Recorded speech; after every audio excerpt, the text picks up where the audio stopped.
mong muntik ka nang sumuko ang puso ko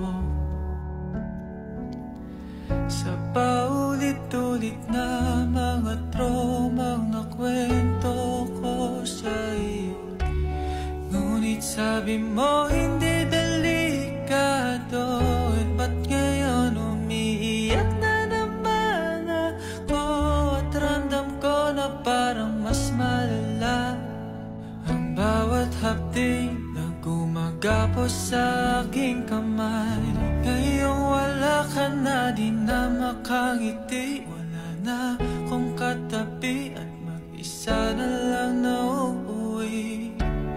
Di na maghahanap pa ng iba, puro takot at kaba. Bakit iniwan mo akong bigla?